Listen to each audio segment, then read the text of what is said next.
یہ پوری کائنات کے لوگ جس چیز کو اپنی اپنی زندگی میں شامل کر کے جی رہے ہیں، لیکن اس میں بہت سی چیز آسمانوں سے نہیں آئی، بلکہ انسانوں نے اپنے نفس اور انسانوں کے خود کے دماغ سے پیدا ہوئی ہے، اور یہیں سے انسان بھٹکتا ہے۔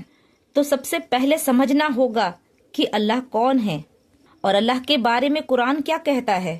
وہ اللہ ہے، نہ اس نے کسی کو پیدا کیا، وہ نہ کسی سے پیدا کیا گیا ہے، نہ کوئی اس کے برابر ہے، اور یہ قرآن کے سورہ اخلاص میں موجود ہے۔ اللہ انسانی رشتوں سے پاک ہے، کیونکہ جو پیدا ہو، جو بھوکا ہو، جو سوئے، وہ اللہ نہیں ہو سکتا۔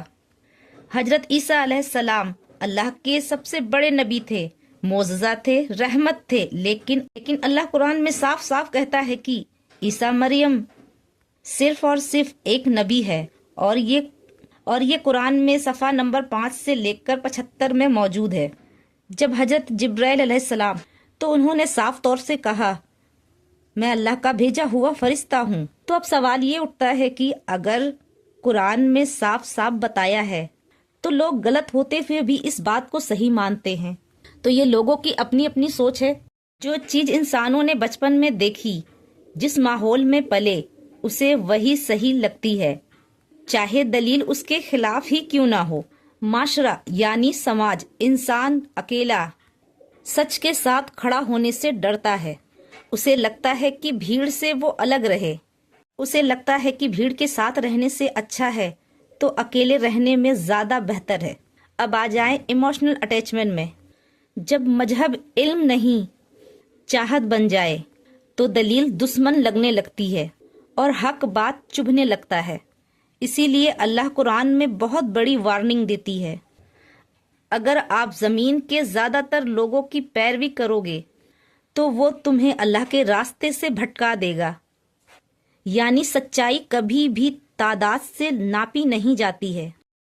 تو اب اتہاس کو دیکھو اور سمجھو۔ 25 دسمبر نہ قرآن میں ہے اور نہ ہی بائبل میں ہے، اور اس کی شروعات 4ویں صدی میں ہوئی تھی۔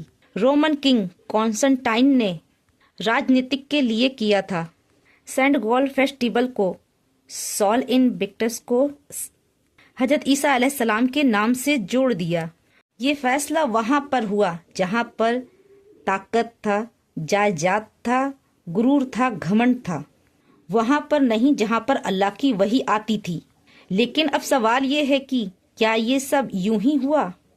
تو قرآن ان کے بارے میں کیا کہتا ہے؟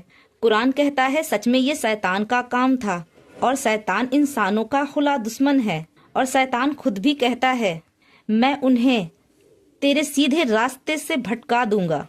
تو اب سنیں سیدھے راستے کا مطلب کیا ہوتا ہے۔ تو شیطان کبھی یہ نہیں کہتا کہ اللہ کو چھوڑ دو، وہ کہتا ہے کہ اللہ کو مانو لیکن اس میں ملاوٹ کر دو۔ شیطان راجا نہیں بنتا، بلکہ وہ انسانوں کی سوچ بنتا ہے، اور وہ ایسا سوچ، بھیڑ، سیاست اور ڈر، ان سب کا استعمال کرتا ہے۔ اور پھر قرآن میں آیا ہے کہ شیطان انسانوں کو اللہ کی یاد سے غافل کر دیتا ہے، بھٹکا دیتا ہے۔